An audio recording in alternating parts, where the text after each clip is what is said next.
C'est faux de croire que se développer, c'est quelque chose que je fais à côté de ma job. Mais non, tu te développes dans ta job. Ta job, c'est ton outil de développement principal, c'est ce que tu fais tous les jours. Donc, apprends de ça d'abord. Puis si tout le monde est occupé à apprendre de ça, au lieu de faire semblant qu'ils savent tout et qu'ils ne font pas d'erreurs, il y a énormément d'énergie qui est déployée pour bien paraître, puis se positionner, puis protéger notre ego dans les organisations. Ça, c'est essoufflant en Moses. Bien moins essoufflant d'être en train de se développer, puis d'apprendre, puis d'aider ses collègues à apprendre, que d'être en train de se protéger du jugement des autres. Vous écoutez La Talenterie, votre meeting du vendredi. Bon vendredi, bienvenue à ce tout nouvel épisode du podcast de La Talenterie où on parle d'entrepreneuriat, d'innovation sociale et du monde du travail. Gros sujet cette semaine. On l'avait déjà annoncé à l'épisode 24 quand Julie Gouin était venue pour la première fois. Julie qui est ma coach dans la vie et qui a la boîte Impact Crescendo. Mais on avait envie de faire un épisode qui se concentrait sur le feedback. Et pour cet épisode-là, j'ai reçu justement Julie et aussi Sophie Gadouri qui est la fondatrice de Nimble Bubble et qui s'intéresse au développement organisationnel et au développement des humains. Puis essentiellement, on a eu une conversation autour justement du feedback dans les organisations. Je ne vais pas trop vous vendre de punch, je vais vous les présenter. Juste avant, je vais vous remercier d'être là à chaque semaine. Merci beaucoup. N'oubliez pas que pour faire connaître le podcast et s'assurer que la communauté continue de grandir, vous pouvez le partager aux gens dans votre réseau que ça pourrait intéresser. Là-dessus, je vous souhaite une bonne semaine, puis je vous invite à la conversation avec Julie Gouin et Sophie Gadouri.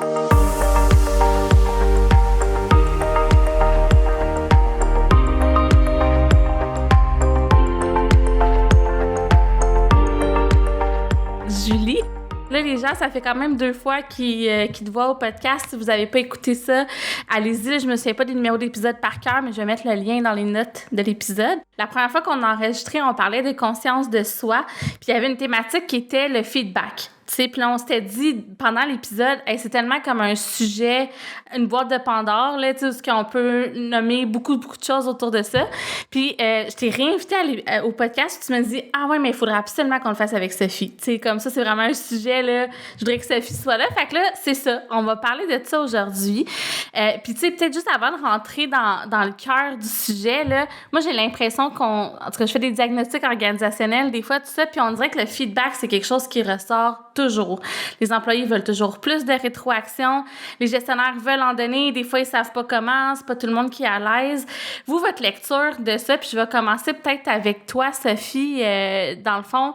Est-ce que tu es d'accord pour dire qu'il y en a comme jamais assez ou t'aurais l'impression que c'est pas tant la quantité? C'est quoi ta lecture? J'ai l'impression qu'on a toujours entendu parler de quantité de feedback. J'ai envie de parler de qualité de feedback. J'ai eu la chance d'évoluer avec mes collègues pour qui j'ai énormément de respect. Joëlle Carpentier à l'UQAM, Geneviève Majot à l'Université de Montréal. Elles ont fait des recherches sur le feedback. Ce qu'elles ont démontré, c'est que contrairement à ce qu'on a pu penser au début, le feedback négatif, il n'est pas nécessairement équivalent à des conséquences négatives, puis le feedback positif, il n'est pas nécessairement égal à des bonnes conséquences positives. Vraiment, ce qu'on apprend à travers la recherche, c'est la qualité du feedback qu'on donne qui va vraiment mener justement à la performance optimale, au fonctionnement optimal, au bien-être optimal. Donc, c'est vraiment de se repositionner et de dire ce n'est pas combien je vais donner de feedback négatif ou est-ce que j'en ai trop donné par rapport au feedback positif, mais vraiment de dire quelle est la qualité de la rétroaction que je suis en train de donner aux membres de notre équipe. Je peux donner un feedback positif puis que l'effet soit vraiment négatif puis démobilisant pour la personne. Mais on ne s'inquiète pas de ça. On pense que quand on dit bonne job, on fait une bonne job de feedback. Pas nécessairement. Ça se peut que l'effet de ton bonne job ne soit pas positif du tout. Puis que finalement, c'est ça qui est révélateur, entre autres, là, des recherches de. Notre capacité de donner un bon feedback dépend aussi de la posture avec laquelle on arrive. Si on est bien stressé parce qu'on pense qu'on va brusquer la personne comme si on a une espèce de grosse affaire à lui dire, une espèce de méga vérité là, qui ne sait pas puis qui va tomber en bas de sa chaise, c'est sûr qu'on se met une pression énorme, qu'on vient créer un stress dans la rencontre qui est énorme puis qui n'est pas nécessaire. Fait que moi, un des meilleurs insights là, que j'ai vu sur le feedback, c'était d'arriver avec une posture d'humilité. J'amène une perspective. J'ai envie de te partager ma vision des choses, ce que moi j'ai vu, ce que moi j'ai interprété, puis je te le présente comme ça, comme si c'est une perspective à considérer. T'as-tu pensé, t'as-tu vu ça? Quand on fait ça, on s'enlève une pression énorme sur les épaules d'avoir à livrer quelque chose de majeur, une espèce de bombe que l'autre personne n'a pas vue. Puis c'est de reconnaître que peut-être que notre vision n'est pas nécessairement la bonne non plus, puis qu'on va apprendre. Fait que c'est comme si on engage un dialogue sur une situation qui s'est produite avec la personne pour qu'on puisse toutes les deux apprendre un peu puis évoluer au travers de ça, plutôt que d'arriver avec une intention de correction ou d'évaluation, justement. Tu sais, j'ai envie de te parler de ça parce que j'ai comme l'impression que tu as manqué quelque chose, puis j'ai comme le goût de te montrer qu'est-ce que moi je vois là-dedans, puis comment ça te fait réagir. C'est bien différent de dire voici ce qui est arrivé, puis voici ce qu'il faut que tu changes, tu sais. On peut dire quelque chose comme, tu sais, si je prends un exemple que dans ton podcast, des fois, peut-être, Sarah, je dis n'importe quoi parce que c'est pas le cas, mais pour faire l'exercice ici, peut-être que tu perds ton focus si quelqu'un dit quelque chose que tu n'es pas tout à fait à l'aise avec. Donc, faisons l'exercice, nous trois ensemble, de dire quel genre de rétroaction, de pistes, de possibilités de solutions on pourrait te donner si on est ton gestionnaire, là, dans la fausse exemple ici. On pourrait dire quelque chose comme si jamais tu te sens bousculé, parce qu'effectivement, ça peut être bousculant, on est empathique, hein, ça fait partie du feedback orienté vers le changement. Par exemple, tu peux revenir à ton script, peut-être que ça va t'aider. Ou une autre solution pourrait être la prochaine fois de dire, est-ce que tu veux qu'on refasse une autre prise? Qu'est-ce que je suis en train de créer? C'est de réfléchir avec la personne, de lui proposer des solutions. Je ne suis pas en train de réprimander, je ne suis pas en train de juger. Ça devient un dialogue et on s'oriente vers le futur ensemble. On s'oriente vers un changement. Et là, on peut contribuer au développement parce qu'on n'est pas en évaluation. On est en apprentissage ensemble pour aller guider vers ce changement-là qu'on souhaite. Julie, j'ai envie de te relancer parce que toi, t'es coach. Fait que, tu sais, clairement, dans le quotidien, t'as une position aussi qui est comme différente un peu parce que j'imagine que tu donnes pas du feedback. Parce que, mettons, de ce que moi j'ai vécu avec toi, c'est pas comme in your face, voici, je te dis, puis j'évalue ton travail, mais c'est d'amener l'autre à réaliser des affaires. Comment toi, tu perçois ça? Puis j'ai envie de te demander, toi, quand t'es devenu coach, est-ce que t'as comme réalisé aussi un peu des nouvelles choses sur le feedback puis comme l'impact que tu peux avoir sur les gens? Il y a plusieurs éléments dans ta question. Ouais. Je sais qu'il y a à C'est une l'envers, longue question. L'idée qu'un feedback, c'est une perspective, c'est une observation, c'est très renforcé dans la formation de coach parce que j'ai pas une vérité. Moi, on travaille ça ensemble, puis je prétends jamais dans n'importe quoi qu'on fait ensemble que j'ai la réponse. Fait que ça m'aide à être dans cette posture-là de donner un feedback, mais le feedback que je donne en coaching dans une séance, c'est des fois, c'est de partager une observation. Quand je dis je peux te donner un feedback, c'est parce que je suis en train de voir quelque chose qui se passe en ce moment, puis je fais un peu l'effet miroir. Voici ce que j'observe en ce moment, ça résonne-tu, je suis dans le champ, etc. Fait que c'est vraiment comme dans cette idée-là. Fait qu'en coaching, je pense que ça vient un peu spontanément. Je pense que, puis on travaille beaucoup la relation en coaching. Donc, on a créé ce lien-là qui me permet, avec spontanéité et une grande franchise, de déposer des choses sur la table qui pourraient potentiellement secouer l'autre ou lui faire voir des choses qui étaient pas anticipées. Donc, le climat est bon, on peut aller là, puis moi, je le partage en toute humilité. Fait que je pense que ça rend cet espace-là facile. Je pense que c'est ça qu'on néglige beaucoup dans les organisations. Quand on veut déployer une culture de feedback, on met l'accent sur outiller les gens à donner du feedback. Voici étape 1, étape 2, étape 3, fais-les comme il faut. On travaille un peu de plus en plus sur les invités à demander du feedback parce qu'il y a beaucoup d'études qui démontrent que quand c'est sollicité, le feedback il est mieux reçu. Fait que ça, c'est bon. Mais des fois, on a besoin de partager de la perspective à des gens qui ne demandent pas du feedback en organisation. Fait que, d'où l'importance de créer une culture qui est propice à ça. Puis je pense que c'est le bout qu'on néglige beaucoup. Comment le feedback est perçu dans l'organisation? Est-ce qu'on a le droit de faire des erreurs? Est-ce qu'on a le droit d'apprendre ou est-ce que tout faut que ce soit parfait du premier coup? Comment mon boss reçoit du feedback? Comment mes collègues, est-ce qu'on est là pour s'entraider ou est-ce qu'on est là pour compétitionner entre nous? Tout ça, ça vient teinter la capacité de recevoir un feedback puis la peur qu'on peut avoir d'en donner un à quelqu'un en fonction du contexte qu'on a. Fait qu'il faut créer des liens solides. Puis j'avais une cliente en coaching, une nouvelle gestionnaire, qui est... Elle a forte capacité de leadership, beaucoup, beaucoup d'empathie, de bienveillance naturelle. Tu sais, c'est un people person.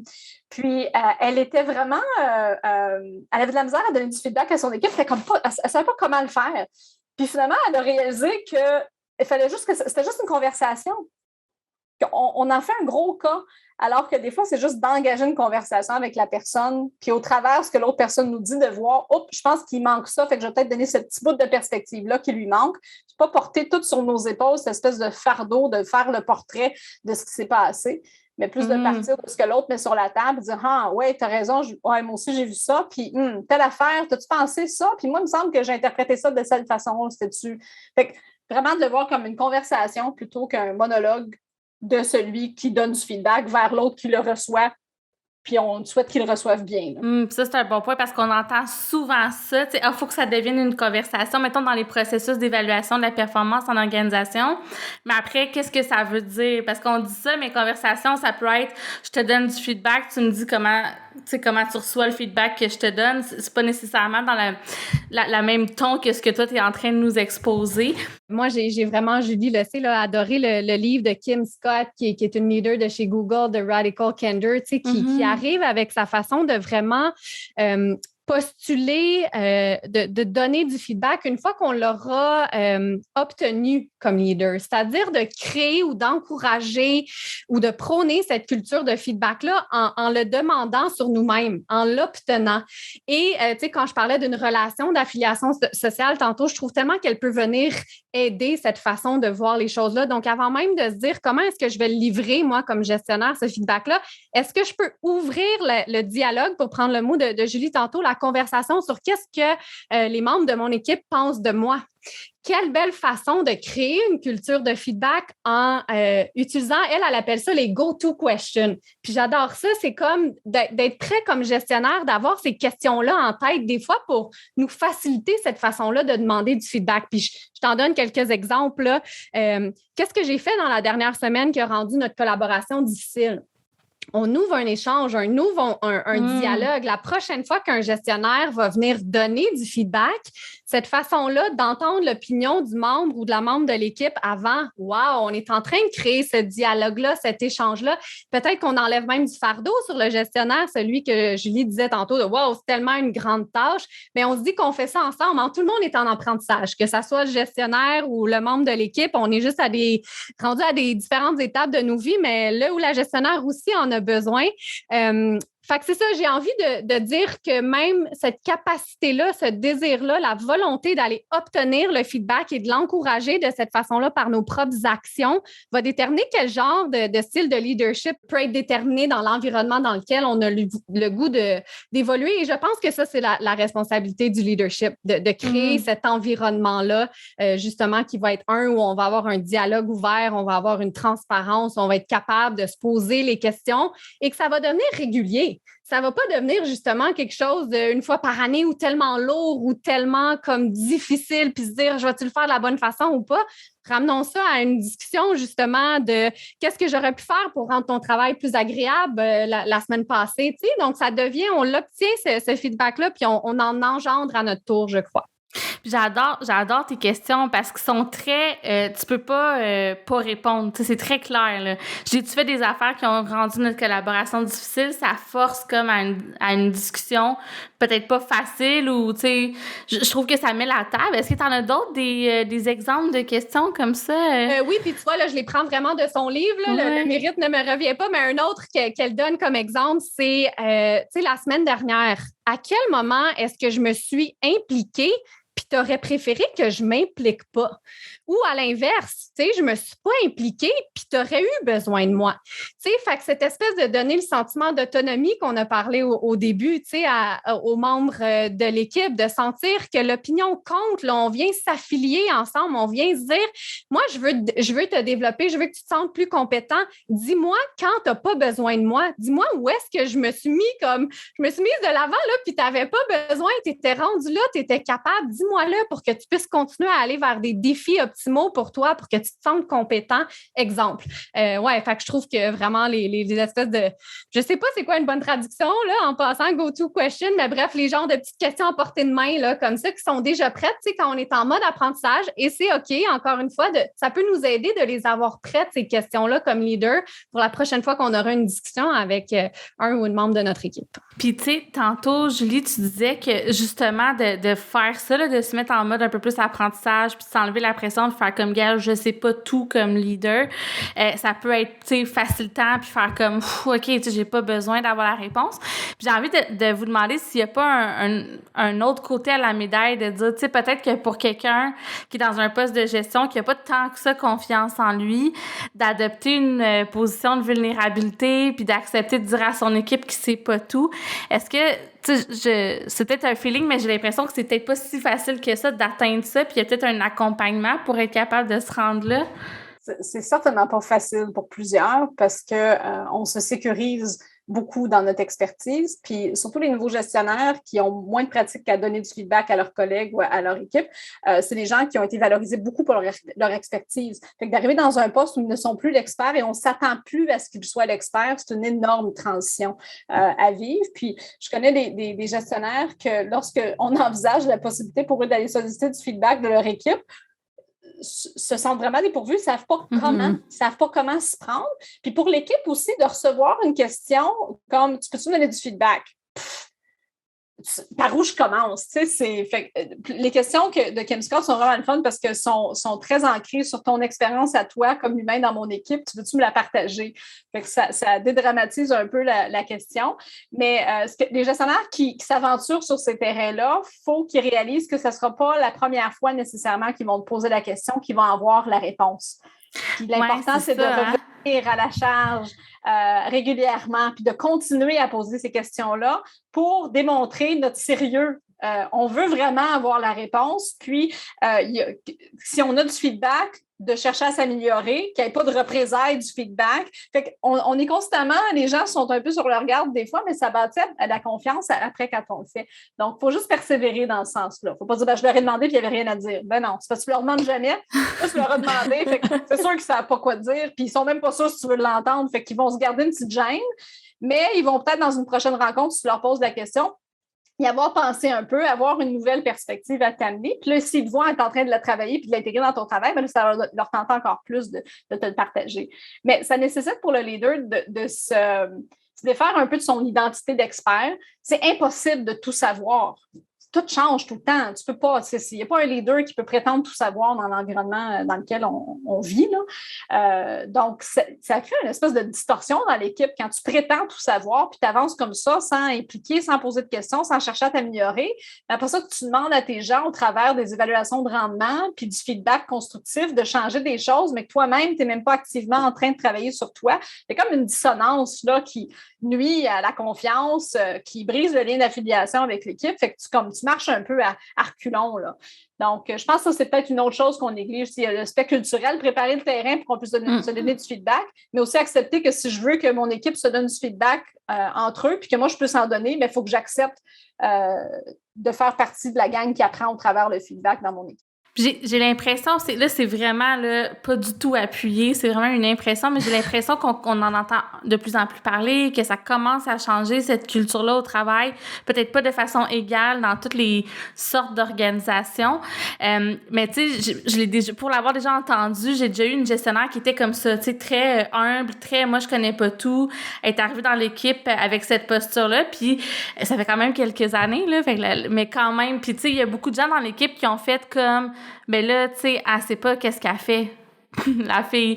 Fait que, tu sais, comment on fait pour éviter un peu ça? Tu sais, j'ai l'impression que ça vient peut-être avec la confiance. Tu sais, qu'à un moment donné, quand ça n'a pas été long, tu sais, c'était une gestionnaire solide, là. Fait que, je veux dire, oui, il y a des gens qui ont eu cette perception-là, mais oui, vas-y, tu voulais réagir? Oui, ben en fait, il y a Adam Grant, dans son livre Think Again, parle spécifiquement de cette espèce d'équilibre d'humilité. Fait qu'être humble ne veut pas dire de se démolir soi-même puis d'arriver comme si on n'a pas de compétences. Puis le terme qu'il utilise, que j'adore, c'est « confident humility ». Fait que c'est trouver le bon équilibre entre l'humilité de comprendre que je ne sais pas tout, et la confiance de savoir que je vais être capable de trouver les réponses puis que je vais trouver le moyen d'y arriver. Puis c'est peut-être pas exactement comme ça qu'il le décrit, là, mais c'est cette espèce de sweet spot entre je suis humble, je ne sais pas tout, mais en même temps, je suis capable. Puis la nuance est probablement là. Puis, il y a un peu d'éducation des équipes. Je ne sais pas que ça sonne prétentieux, mais de sensibilisation aussi des équipes. Les gestionnaires d'antan étaient les experts, étaient ceux qui savaient, puis nous, on suivait. C'est plus ça le monde d'aujourd'hui, là. On demande à nos gens d'avoir beaucoup plus d'autonomie dans leur rôle, de prendre des initiatives, d'exercer un leadership, même s'ils ne sont pas des leaders. Mais pour que cet espace-là puisse vivre, les leaders, il faut qu'ils s'enlèvent un peu devant le chemin. Puis la personne qui doute de la capacité de son leader parce qu'elle n'a pas toutes les réponses, si son leader l'implique puis que cette personne-là est capable d'exercer d'autonomie du leadership dans son poste puis qu'elle se sent compétente, forte chance qu'elle va trouver son leader bien bon dans pas trop long, là. Puis Sophie, tu voulais réagir, rajouter aussi à ça? Oui, parce que je pense aussi que ce qui me vient en tête, c'est le rôle de l'organisation aussi pour venir soutenir le gestionnaire là-dedans. Quel genre de... Comment est-ce que l'organisation veut se définir là-dedans? C'est-à-dire que, puis là, on parle des livres, là, c'est très Julie et moi, on est tout le temps en train de lire, mais je vais en mentionner un autre après Adam Grant. No Rules, qui est sorti en 2020, là, c'est tout récent de Netflix. J'adore comment ils présentent ça comme un effet cascade. C'est-à-dire d'avant même d'aller d'en demander aux gestionnaires, créer du feedback, les cercles de feedback, quel genre de transparence organisationnelle est-ce qu'on veut avoir d'abord? C'est un exemple parmi tant d'autres de comment est-ce que l'organisation peut se positionner. Parce que je me dis, ça va venir l'appuyer, ce gestionnaire. Parce que si on se dit, on les brise, ces barrières-là, on veut être transparent, on veut avoir un dialogue ouvert, on veut entendre la perspective des gens, je pense que ça fait beaucoup moins comme « Ah, cette personne-là est faible ». Non, c'est dans notre culture organisationnelle, on a envie de les avoir, ces discussions-là. Donc, comment, tu sais, je fais juste ramener ça à l'autre niveau du début de la cascade, de dire même l'organisation, comment elle veut se positionner, que ce soit même à travers ses valeurs, tu sais, de dire oui, c'est important pour nous, on veut grandir ensemble, on veut l'entendre, le feedback. C'est pas du tout un point de vue de faiblesse ou de non-compétence de quiconque, mais que c'est une valeur organisationnelle qu'on veut mettre en place. Et bref, là, pour les intéressés, peut-être qui nous écoutent, excellent livre, du moins de ma perspective très personnelle, là, qui nous guide là-dedans sur comment le faire. Tantôt, Julie, tu parlais de s'enlever du chemin comme gestionnaire. Puis ça, j'ai trouvé ça vraiment... Ça m'a beaucoup interpellée. Puis je sais pas pourquoi, j'ai fait un lien avec la méthode agile où les gestionnaires deviennent vraiment des coachs d'équipe. Est-ce que... Je suis sûre que tu connais ça un peu. Puis là, je te vois qui fait comme oui, clairement. Veux-tu nous en parler un peu comment on peut approcher ça, s'enlever du chemin? Oui, bien en fait, je ne suis pas expert en la méthode agile. Je comprends les principes, je comprends l'impact que ça a sur le gestionnaire. Fait que je pense que je dis oui parce que tu mets le doigt en plein sur l'impact que ça a. Le rôle du gestionnaire change énormément parce qu'on délègue énormément d'autorité et décisionnelle à l'équipe et il y a ça déstabilise beaucoup de gestionnaire parce qu'il dit si je ne suis pas en train de faire ou de décider, mais je fais quoi? Des fois, ils se sentent comme s'ils n'ont plus de job parce qu'ils ont tous délégué leurs responsabilités décisionnelles à l'équipe. Fait que là, ils sont comme, mais moi, je suis là pourquoi? Tu es là pour s'assurer qu'eux autres, ils capotent puis ils trippent sur leur travail puis qu'ils sont en train d'apprendre de tous les sprints qu'ils font. Puis la méthode agile, c'est drôle comment le parallèle avec l'apprentissage est énorme, mais on ne le voit pas toujours comme ça. Mais se développer puis apprendre puis devenir meilleur comme humain, comme les deux, c'est de faire des sprints de développement, c'est d'essayer des choses, c'est d'aller chercher du feedback, c'est de voir les essais-erreurs, c'est de les rendre visibles pour qu'on puisse les ajuster. Fait qu'il y a comme cette espèce de transparence quand on est en train de faire du développement logiciel qui est comme évidente, mais le pendant humain, des fois un peu plus confrontant. Puis il faut que ça parte d'en haut. Tu as parlé d'organisation. L'organisation, c'est les principes directeurs, c'est les gens qui sont à la tête de l'entreprise puis qui donnent le ton. Donc, on ne peut pas espérer avoir une culture qui favorise le feedback puis où on s'épanouit au travers de tout ça. Si nous, comme équipe de leadership, on a du mal à reconnaître nos erreurs, on ne sollicite pas de feedback de personne, puis on pense qu'on sait tout, puis qu'on est dans l'évaluation plutôt que dans l'investissement dans les humains puis leur développement.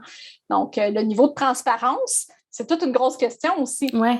Puis là, j'ai vu des organisations qui sont allées très fort dans la transparence du feedback avec des plateformes informatiques où on documente puis que c'est visible pour tous, mais qui ont oublié que jusqu'ici, on ne donnait pas de feedback puis que là, les premiers feedbacks qu'on donne vont être publics. Ouch. ouch, ouch! Fait que là, t'as beau avoir, l'idée de base n'est pas mauvaise d'aller chercher cette transparence-là. Il y a des organisations comme Bridgewater, là, qui est citée comme une organisation qui est orientée sur le développement, où la transparence, elle est absolue. Tout est transparent, toutes tes forces, tes faiblesses, ce que tu n'aimes pas, tout est transparent, puis ils utilisent ça comme un levier stratégique pour l'organisation. Mais c'est pas tout le monde qui peut aller jusque-là, mais ça part du PDG. Il fait partie de ça, puis c'est pour ça que ça marche, puis ils l'ont pas fait du jour au lendemain non plus. T'sais. Non, mais puis moi, mon réflexe, c'est de dire, puis là, peut-être qu'il y a moyen de se rendre là puis de maintenir la sécurité psychologique, mais je me dis, à partir du moment où tout est transparent, puis que t'as pas le droit, mettons, à ton intimité, ou qu'il y a pas certaines affaires que c'est comme, gars, on n'a pas besoin d'afficher tout sur la place publique, il y a pas un danger, justement, de plus être dans un sentiment où de sécurité psychologique, finalement? Si c'est transparent? Ouais, mais dans le sens de dire, tu sais, mettons, la sécurité psychologique, c'est de sentir qu'on peut être qui on est, puis, tu sais, faire des erreurs, puis ça sera pas la fin du monde, mais à partir du moment où tout est public, puis qu'à chaque fois que tu fais quelque chose ou que tu as une faille, tout le monde le sait, est-ce que ça nuit pas à cet espace de sécurité psychologique qu'on peut se créer des fois dans les petites bulles d'équipe ou une petite bulle avec un gestionnaire, mettons? Ça dépend de la réaction de tes collègues. Si l'intention des erreurs, c'est toujours d'apprendre, tu sais, dans des organisations comme ça, le principe directeur, c'est tout est transparent et on apprend de chacune de nos erreurs. C'est inacceptable de ne pas révéler une erreur, c'est inacceptable de ne pas apprendre d'une erreur. Fait que c'est pas juste toi qui vas apprendre de l'erreur. On va tout apprendre de ton erreur. Mm-hmm. Fait que la transparence, elle est vraiment troublante. Quand tu lis sur ces organisations-là, tu fais comme « Yi! » Tu dis juste on peut vraiment aller jusque-là. Ça prend une humilité collective, je pense, pour évoluer dans ça. Puis, c'est des cultures qui poussent ça à l'extrême. On n'est pas besoin d'aller jusque-là.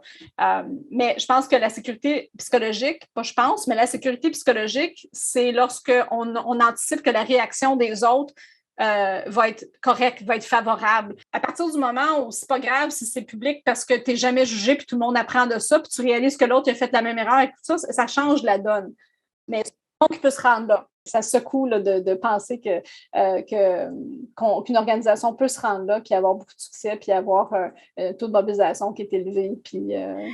Mais il faudrait voir si ça vient au coût d'anxiété ou d'anxiété de performance plus élevée ou pas. En fait, je pense que j'ai du souci pour la personne qui est devant moi. Ben, ça paraît dans la façon que je vais lui communiquer l'information que je veux partager. Fait qu'encore là, je pense que c'est... Des fois, on va au travail, puis la première chose qu'on a en tête, c'est la tâche à réaliser, la performance en tête. Puis on oublie qu'il y a des humains qui travaillent tous fort à tous les jours, puis qui amènent tout ce qu'ils ont en eux, puis qui veulent bien faire, puis que le feedback, c'est un moyen parmi plein d'autres de venir mobiliser les gens et d'aller chercher de la performance. Ça me fait penser à une statistique qui m'a frappée quand je l'ai lue dans un autre livre qui s'appelle « 9 Lies About Work ». C'est des chercheurs de Cisco et de ADP Research qui ont publié leur recherche. Et ils parlent d'attention. Et j'adore la différence et je prends une pause ici. Attention et non feedback. Donc, ils ne se rendent même pas à parler du feedback, comment on le donne, comment on y arrive, il faut en donner ici, ça. Non, de dire quel genre d'attention vous avez donné ou en fait, je recommence ça. Est-ce que vous avez donné de l'attention aux membres de votre équipe? Donc, on peut tellement revenir à la base. Et ce qu'elle nous dit, cette recherche-là, c'est que s'il n'y a pas d'attention qui a été donnée, il y a un membre sur notre équipe de 20 qui va être engagé. On n'a aucune autre chance de créer cet engagement-là s'il n'y a pas d'attention. Et j'ai envie de nous dire, on sait tous à notre façon, de notre différentes perspectives, de nos expériences qui sont différentes, comment donner de l'attention. Que ce soit le donner à nos enfants, que ce soit le donner à notre sœur, que ce soit le donner, on le sait comment le faire. On peut aller puiser dans ça. C'est la même recette pour un employé parce que c'est une personne. C'est une personne à qui on peut donner de l'attention. Fait que si on a envie d'enlever du poids, les gestionnaires en ont tellement du poids, puis on veut qu'ils fassent ça, on peut enlever toutes ces couches-là puis se dire, OK, première chose, est-ce qu'on est en mesure de donner de l'attention bienveillante simplement aux membres de notre équipe? Et ça me fait penser, puis là, ça me gosse parce que la recherche m'échappe, là, mais vous allez peut-être savoir à quoi je fais référence. Tout ça en gestion, c'est comme des cours de base de management. Dans le temps, tu sais, ils avaient fait une étude dans une usine, puis là, ils essayaient de voir si, mettons, en allumant les lumières, les travailleurs étaient plus motivés. Puis là, à un moment donné, ils se rendaient compte que la performance montait, mais ils savaient pas pourquoi, puis ils ont comme réalisé que c'était juste parce que le fait de faire une étude puis de porter attention aux gens, c'est quoi donc? C'est quelle usine? Je vois que vous connaissez à quoi je fais référence, là. Non, je peux juste voir comment ça pourrait avoir l'impact. Là, je vais le trouver pendant que... Oh, excuse-moi, Sarah, j'ai interrompu, mais j'allais dire, c'est très drôle. On s'en est pas parlé là, de ça vraiment, mais dans le livre, il parle exactement de cette étude-là et ça fait partie du chapitre de l'attention, justement. Mais moi aussi, là, le nom m'échappe. C'est l'effet Hawthorne. Je le dis mal, là, mais c'est les unes de Western Electric, puis c'est Elton Mayo. Je viens de le trouver sur Wikipédia, qu'on salue. Mais ouais, c'est ça. Fait qu'en tout cas, c'est drôle parce que, tu sais, ça fait quand même longtemps, là, de ça. C'est une étude qui a été menée de 1924 à 1932. Puis on est encore en train de se dire, il faut porter attention aux gens. C'est sûr que c'est pas dans la même mesure, là. Tu sais, avant, on prenait peut-être vraiment les gens comme des pions sur une chaîne de montage. Mais en tout cas, ça me fait sourire, puis j'avais envie de le souligner, là, qu'on est encore là-dedans. L'humain ne change pas. Non. Je trouve ça intéressant comment, tu sais, le sujet, c'est du feedback, mais finalement, on voit à quel point c'est pas unidimensionnel. Tu sais, c'est pas juste comment donner du feedback, c'est comme une composante parmi plusieurs d'autres qui font la différence auprès des humains. Là, Puis, il y a une autre affaire auquel je veux revenir, tu sais, tantôt quand j'ai comme trop de questions, mais tu sais, on parlait justement de cette culture apprenante-là, puis de se dire, on est tout le temps en train d'apprendre, on n'arrête pas, puis on est tous en développement. Puis récemment, une amie que j'ai qui est dans une entreprise qui a vraiment une forte culture, là, justement, de croissance, puis de performance, tout ça, puis elle me disait, depuis que je suis arrivée, on me dit toujours, t'es en développement, ou you're getting there, puis là, tu sais, ils montrent tout le temps un peu de next step, puis là, ça fait peut-être comme 3-4 ans qu'elle est là, puis elle me disait, genre, là, je suis brûlée, puis j'aimerais ça juste être moi-même, puis, tu sais, être dans mon rôle, puis pas tout le temps être comme en train de devoir montrer que j'apprends puis j'évolue. Ça a créé énormément d'anxiété. Fait que c'est-tu un piège, tu sais, puis comment on peut faire pour un peu pas se rendre là en étant dans de l'apprentissage? Julie? Genre, comment on s'essouffle pas en se développant. Genre, un peu, ouais. C'est le thème de notre webinaire. Ah, pour vrai? C'est vrai? Ouais, bon, ben, go! En fait, il y a la prémisse de base qu'on dit, c'est que, tu sais, pour se développer sans s'essouffler, il faut s'entraîner. Fait que plus tu t'entraînes à te développer, moins ça devient essoufflant, puis moins tu sens cette espèce de fatigue de développement que tu viens de décrire. Fait que quand tu as l'habitude à tous les jours d'apprendre un tout petit peu, puis que ça en soi, c'est... en fait, ça devient plus facile de le faire. Fait que ça, c'est une façon de ne pas sentir l'espèce de poids. Fait que je ne sais pas par quel moyen elle était amenée à apprendre et se développer, mais c'est sûr que quand on se transforme, on pousse nos limites, il y a une énergie qu'on doit mettre dedans pour que ça marche. Donc, c'est correct de ne pas être dans ça tout le temps. Mais en même temps, on ne peut pas faire du surplace. Tu sais, comme humain, des fois, c'est essoufflant quand on ne se développe pas, ça peut être essoufflant aussi parce qu'on n'arrive plus à faire ce qu'on nous demande de faire. Fait que c'est une espèce de catch-22. Il y a comme, c'est en anglais, damned if you do, damned if you don't. Si tu te développes, tu peux être essoufflé un petit peu, mais si tu ne te développes pas, tu vas être essoufflé parce que tu ne pourras pas faire les choses aisément qu'on te demande de faire. Fait que, c'est à risque d'un burn-out, là. Tu sais, les gens qui font un genre de burn-out, it's a thing, là, parce qu'ils trouvent tellement qu'ils se développent pas puis ils apprennent plus rien qu'à un moment donné, c'est quasiment un burn-out parce que leur job est trop plate puis ça les stimule plus, là. Ça, c'est sûr qu'il y a une question d'épanouissement là-dedans. Puis il y a aussi une question de complexité. On nous demande de faire des choses très différentes dans notre milieu de travail. Donc, les gens, ils pensent qu'ils sont essoufflés parce qu'ils apprennent, mais ils sont essoufflés parce qu'il faut qu'ils apprennent. Puis s'ils apprennent puis ils se transforment, ils vont être capables de faire les choses qui sont difficiles maintenant beaucoup plus facilement, donc ça va être moins difficile de les faire. Fait que je vois un peu par quatre chemins. Si je reviens comme directement à ta question, plus on se pratique à se développer, plus c'est facile. On a besoin de savoir pourquoi on s'investit dans notre développement. Fait qu'il y avait 3 éléments qu'on a mis de l'avant dans le webinaire là, qui étaient le sens, c'est pourquoi je me développe, qu'est-ce que je développe, Puis qu'est-ce que je développe? Il y a 2 axes. Est-ce que je suis en train d'amplifier mes forces? Puis quand tu es en train de travailler dans tes forces, c'est énergisant. Fait que l'énergie que tu as besoin pour passer au travers les bouts de transformation qui sont plus difficiles, ils viennent quand tu es en train de miser sur tes forces puis de les mettre de l'avant. Puis juste le petit exercice qu'on a fait faire aux gens avec nous, c'est de regarder l'agenda de la semaine prochaine. Puis de dire, c'est où un moment où je peux activer une de mes forces? C'est quoi une de mes forces? Puis elle peut vivre où dans mon agenda la semaine prochaine? Où est-ce que je peux me développer puis activer cette force-là? Fait que ça te donne l'énergie que tu as besoin pour te développer. Puis après ça, tu regardes la même agenda de la semaine prochaine sans rien ajouter. Y a-t-il quelque chose qui me stretch? Y a-t-il quelque chose où on me demande d'être quelque chose que je ne suis pas encore puis qu'il faudrait que je développe puis que je pourrais me pratiquer? Juste de se donner l'intention d'apprendre quelque chose dans ce moment-là, ça nous aide à faire des micro-pas de développement qui sont beaucoup moins essoufflants que d'essayer de donner des cours de barre puis des grosses formations puis d'essayer de dégager plein de temps à notre horaire. Ça ne prend pas beaucoup de temps nécessairement et on est capable de le faire un tout petit peu à tous les jours, à toutes les semaines, là. Dans ce que tu dis, je vois un parallèle, en fait, avec tantôt quand tu parlais que pour recevoir du feedback, c'est plus facile quand c'est nous qui le sollicitent. Est-ce que pour se développer, c'est pas aussi plus facile, c'est un peu, c'est toi qui décides toi-même de travailler sur quelque chose versus ton gestionnaire te dit, ben je crois que tu dois travailler sur X, Y, Z pour, par exemple, monter dans l'entreprise. Parce que peut-être la personne, elle veut pas monter ou avoir une promotion. Peut-être que son développement à elle se fait autrement. Ce serait-tu une piste de réflexion?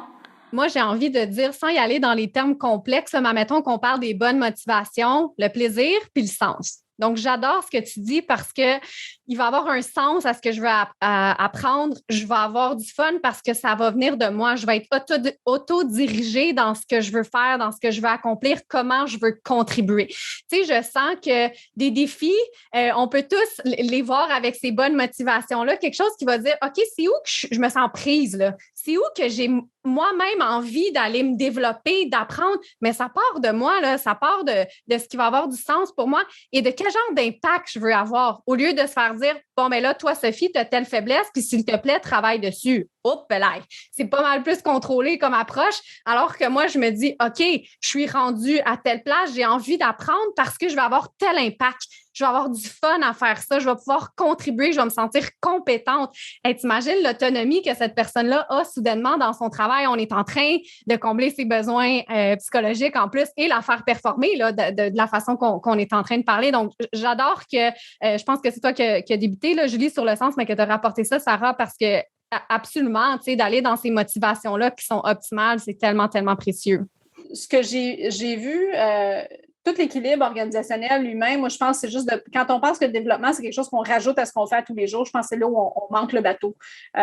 C'est que plus on est bon comme humain et comme équipe, mieux on va servir l'organisation et ses objectifs et mieux on va être, mieux les résultats vont être. Donc, c'est faux de croire que se développer, c'est quelque chose que je fais à côté de ma job. Mais non, tu te développes dans ta job. Ta job, c'est ton outil de développement principal, c'est ce que tu fais tous les jours. Donc, apprends de ça d'abord. Puis si tout le monde est occupé à apprendre de ça, au lieu de faire semblant qu'ils savent tout et qu'ils ne font pas d'erreur, il y a énormément d'énergie qui est déployée pour bien paraître, puis se positionner, puis protéger notre ego dans les organisations. Ça, c'est essoufflant en Moses.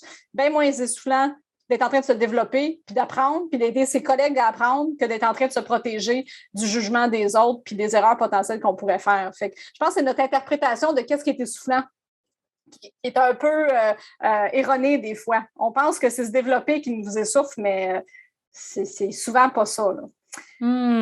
Piste de réflexion vraiment intéressante. Puis tu sais, quand tu dis c'est pas en plus de notre travail, on se développe dans notre travail, moi, ça me fait penser à ce que tu disais tantôt, de dire le gestionnaire, sa job, ça devrait être de développer l'équipe puis de leur donner les outils.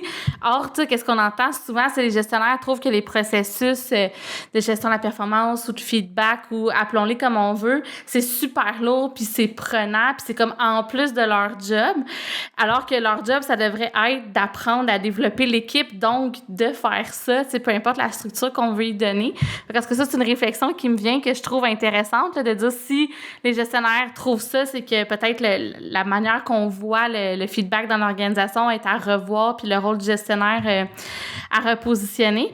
Puis j'ai envie de vous lancer là-dessus sur qu'est-ce que vous en pensez de ces processus-là, justement. Tu sais, puis là, il y a eu toute la vague, je vois Julie qui fait comme arc, il y a eu toute la vague où on disait « Ah là, ça n'a pas de bon sens, c'est des formulaires, faut enlever ça, les codes de performance, on n'en veut plus. » Puis là, ben on commence à voir que, tu sais, il y a eu des organisations qui ont même ramené les processus parce que, un, les employés les voulaient, puis deux aussi, c'est que c'est difficile de gérer la rémunération des fois quand t'as pas comme un processus en place. Qu'est-ce que vous pensez un peu de cette espèce de tendance-là à enlever les processus, les remettre, on cote, pas cote, qu'est-ce que... Je suis même par où le prendre, celle-là, parce que je pourrais... en fait, moi, j'ai vécu les vieux processus inspirés de GE, puis de toutes les cascades de revues de talent, puis de l'énergie qu'on a mis là-dedans, etc. Puis c'est vrai qu'ils sont lourds et historiquement, ont été très, très, très axés sur documenter le passé. Et ça, c'est quand tu es en train d'essayer de faire avancer une organisation, de déployer des tonnes et des tonnes d'énergie de tout ton monde pour venir mettre sur des bouts de papier ce qui s'est passé dans la dernière année. Tu dis, ben voyons, là n'est pas la plus grande valeur ajoutée de la conversation de performance ou de contribution avec l'humain qui est dans ton équipe et qui se déploie moving forward. Fait que je pense que juste, il y a c'est l'angle de vue de ces processus-là qui a été longtemps vraiment mal visé. Là. On ne regardait pas dans la bonne direction. Puis, ils sont tellement teintés de nos biais. Moi, j'ai fait partie à de nombreuses occasions des revues de talent où tout le monde se manifeste sur la vérité entourant la performance d'un humain, alors qu'ils ont très peu de contact avec ces humains-là, alors que tout ce qu'ils amènent, c'est leur construction du monde, c'est leur biais, c'est teinté de tout ça. Et après ça, on cascade ça dans l'organisation et on fait juste amplifier les biais qu'on a dans l'organisation. Puis ça nous rassure tous qu'on a fait quelque chose qui a de la valeur, mais ultimement, est-ce que ça rajoute vraiment de la valeur? Je pense qu'il y a eu des gros examens de conscience là, des organisations puis des gestionnaires qui étaient à bout de souffle, puis des humains qui en demandent, mais je pense que, pour revenir un peu sur le point de Sophie, ce qu'ils demandent, c'est de l'attention de leur gestionnaire. Fait que si on enlevait ça, mais à quel moment mon gestionnaire va me parler quand c'était le seul moment dans l'année où il me parlait? Un. Puis deux, si on valorise beaucoup l'humain au travers les cotes, son ranking, puis et sa rémunération est liée à ça, bien, c'est sûr qu'ils vont demander quelque chose qui ressemble à ça parce que c'est ce qui est valorisé dans l'organisation. Encore là, on ne peut pas juste changer l'outil puis dire on s'en va dans ce sens-là puis pas changer la culture qui vient avec. Donc, puis ça ne se fait pas du jour au lendemain, puis c'est progressif. Puis probablement qu'il y a beaucoup d'organisations qui sont comme un peu, on y va pas, sont dans cette espèce de tourbillon là, de transformation qui n'est pas évidente. Il y a Ashley Goodall, qui est un des auteurs du livre Nine Lies About Work, qui est le CHRO chez Cisco. Il y a pas un podcast, il y a comme une petite chaîne, il n'y a pas beaucoup de vidéos, mais il y a quelques vidéos sur YouTube que moi, je trouve vraiment bien parce qu'ils ont réinventé leur revue de talent, dans le fond, pour l'amener très, très, très local. Puis, ils ne parlent pas d'évaluation, mais d'investissement. Puis, ils ont changé les questions qu'on se pose entourant les revues de talent pour dire plutôt que de dire comment tu évaluerais cette personne-là, ils disent comment tu investirais dans cette personne dans la prochaine année. Est-ce que tu investirais dans un coach pour les amener ailleurs? Est-ce que tu investirais dans un nouveau poste? Tu sais, fait que c'est juste comme qu'est-ce que tu as envie de faire avec cette personne-là dans la prochaine année pour l'amener à la prochaine étape. Puis cette personne-là, plutôt que de lui demander de faire une auto-évaluation de ce qu'elle a fait dans la dernière année, puis comment elle était bonne, elle a fait des erreurs, mais qu'elle a appris, puis que finalement, on va tous se dire la même affaire, il lui demande la question, comment tu aimerais qu'on investisse en toi dans la prochaine année? Puis ce qui cascade dans l'organisation, ce n'est pas un paquet de cotes, c'est un paquet d'actions, de développement et d'investissement dans les humains que l'organisation s'est engagée à faire dans la prochaine année. Fait que je trouve ça hyper inspirant comme prise de vue sur toute cette transformation-là. Puis, on n'est pas du tout dans cette espèce de ranking, d'évaluation, etc. On est vraiment dans le mode de développement. Je pense que c'est l'autre grosse erreur qu'on a fait avec ces processus-là, puis je vais m'arrêter là-dessus. C'est de venir mettre côte à côte. Je suis en train d'apprendre et me développer et je dois performer. Parce que c'est extrêmement difficile de rencontrer ces deux objectifs-là en même temps. Ouais, ben c'est un peu là, je m'en allais tantôt avec aussi la performance versus le développement, puis tu sais, apprendre les erreurs, mais il faut que je sois bon, faut que je performe. C'est pas évident de faire les deux. C'est quasiment plus de pression, tu sais, de devoir performer, mais en même temps être en train de se développer, puis de prendre des risques, puis d'être innovant. À un moment donné, tu sais, des fois, c'est dans le positionnement où... La tendance que j'aime dans tout le shift au niveau performance, c'est qu'on parle beaucoup plus d'appréciation de la contribution des gens. Puis je pense que le nerf de la guerre, il est là. On doit parler de performance d'équipe, performance collective. Nous avons des objectifs à réaliser ensemble dans le cadre de la mission de notre organisation. Quelle est ma contribution à ça? Comment j'aide mes collègues à contribuer, puis qu'ensemble, on contribue à notre maximum pour aller chercher ça? Fait que tout le monde a une responsabilité d'amener une contribution à ce résultat-là. Mais on n'associe pas le résultat ou la performance à une personne parce que c'est rare de nos jours où la performance va vraiment dépendre d'une personne. Donc, de s'entêter à vouloir attribuer une performance d'affaires à un individu, ça devient de plus en plus difficile.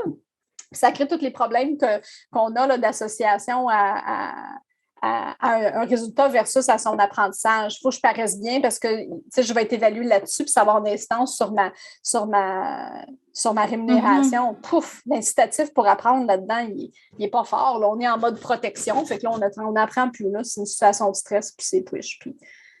Bien, d'ailleurs, il y a une tendance à peut-être essayer de séparer ces processus-là, là, séparer le processus de développement puis de rétroaction de celui de la rémunération, parce que pour la rémunération, il faut que tu te bases sur des trucs concrets pour assurer l'équité interne, mais c'est vrai que c'est un frein après, des fois, au développement, puis c'est comme un peu awkward de dire, ben t'as été bon, je te donne 2%, ou tu sais, des fois, t'es dans le top de ton échelle, t'as été excellent toute l'année, puis t'as pas une grosse augmentation, mais tu sais, t'as atteint, mettons, ton potentiel de rémunération, fait que t'es sur l'indexation. Fait que ça crée des conversations un petit peu weird des fois. Mais après ça, c'est sûr que c'est un investissement, là, ça demande de complètement changer de mindset, d'avoir 2 processus à part. Fait que la facilité, disons, c'est de refaire les mêmes choses année après année, mais clairement que ça va changer, là, je pense, dans les années à venir. Là. J'ai pas vu. En fait, il y a une couple de. Puis toi, t'es mieux placé que nous autres pour parler de ce bout-là de rémunération, comment les organisations se réinventent là-dessus, mais je pense qu'on a vraiment besoin de se réinventer au niveau de la rémun. J'ai une information que j'ai eue dans ma formation de neurosciences qui m'a jetée à terre. Comment notre cerveau, lorsqu'on attribuait une valeur monétaire à la contribution d'un humain, notre cerveau, ça a un effet déshumanisant. Ça déshumanise, c'est ça? Déshumanise l'humain. Fait que je me suis arrêtée et je me suis dit, mais c'est les fondements de tous nos systèmes de rémunération, d'attribuer une valeur monétaire à une contribution humaine. Fait que tu fais quoi quand tu réalises que ton système de rémunération a un effet déshumanisant dans le cerveau de tes gestionnaires? Mm-hmm. Et des mobilisants aussi. Puis là, ça me gosse parce que moi, je me souviens jamais des études. Je suis pas bonne comme vous pour comme savoir, mais j'ai lu qu'ils ont fait des études, puis je vais les retrouver, puis je vais les mettre dans les notes de l'épisode promis. Là. Je me souviens, c'est dans quel livre? Là, c'est dans « Changer le monde », là, qui a été écrit, entre autres, par Martin Ricard, mais je me souviens plus de l'étude. Puis, dans le fond, c'est que quand ils demandaient aux gens de faire des actions, puis que c'était rétribué, ça démotivait les gens, tu sais, versus le faire juste parce que tu veux être une bonne personne, tu veux aider chercheurs, tout ça. Fait que l'effet était comme inverse sur la motivation. Puis il y a tellement à comprendre là-dessus, Sarah, puis on n'ira pas là dans ce podcast-là, mais tu sais, tantôt, on a parlé un petit peu des bonnes motivations, les motivations optimales. Il y en a des moins bonnes, hein, puis qui ont tellement de répercussions négatives, fait que ça peut aller tellement loin quand on fait des choses pour l'ego, quand on fait des choses pour les récompenses, comme tu viens de le nommer, et à quel point ça va venir jouer non seulement sur la performance, mais le bien-être, notre fonctionnement, etc. Donc, ouais, il y a vraiment quelque chose dans toute la motivation. Puis on a commencé feedback, mais tu sais, ça englobe tellement un paquet de choses hein, dans la réalité d'une culture organisationnelle que oui, je sens, c'est ça, ce lien-là aussi vers la science que tu mentionnes, Sarah. Là. Fait qu'on verra comment ça évoluera. Clairement, il y a des choses qui, puis avec la pénurie de main-d'œuvre, qu'on a dit maintenant la crise de la main-d'œuvre, ça va clairement forcer les organisations à repenser la mobilisation, la motivation, le développement des gens. Il va falloir peut-être être plus créatif pour amener les personnes d'une place à l'autre à l'interne dans l'organisation versus tout le temps se tourner vers l'externe puis le marché en se disant ben c'est plus facile de combler un poste. Donc moi, je pense qu'on va assister à des belles innovations, en fait, dans ce domaine-là. Puis vous serez là, les filles, pour inspirer les organisations, for sure. D'ailleurs, vous avez un parcours en ce moment. Voulez-vous rapidement là, le plugger en terminant votre parcours que vous faites ensemble? En fait, nous autres, on est inspirés à voir comment on aide les organisations à créer cet espace-là qui est propice au développement, puis qui met de l'avant les forces, puis qui utilise toutes les connaissances qu'on a en neurosciences aussi pour aider les gens à apprendre et se développer à tous les jours. Puis, on dirait que tout le monde le voit un petit peu séparé, mais nous, on a décidé de joindre nos forces puis de le mettre tout ensemble. Fait que ça s'appelle Mission Éco, les fondations. Donc, c'est comment mettre les fondations à petite ou à grande échelle dans ton organisation pour que chacun puisse s'épanouir, croître dans l'organisation comme humain, mais qu'à la fois, on soit en train d'aider l'organisation à croître. Donc, c'est Mission Éco parce que c'est épanouissement et croissance des humains et de l'organisation. Très concept, notre affaire. Fait que je vais mettre le lien dans les notes de l'épisode. Les filles, merci full d'être venues, d'avoir pris le temps de jaser avec moi, de me donner vos perspectives sur le feedback. Puis ben là, on a débordé, on a parlé de motivation, de performance, de croissance, de développement. Fait que c'était vraiment le fun. Puis dans le fond, ça revient à ce qu'on se disait, là, tu sais, finalement, tout ça, c'est systémique. Donc, c'est pas juste de dire comment je devrais donner du feedback. Il faut que j'apprenne à donner du feedback. On se rend compte que c'est un travail peut-être plus de fond. Fait que ça, c'est intéressant, je pense. Puis j'ai l'impression que ça va avoir parlé beaucoup aux auditeurs. Merci beaucoup. Merci à toi, Sarah, de l'invitation. Merci. À la prochaine. Bye bye.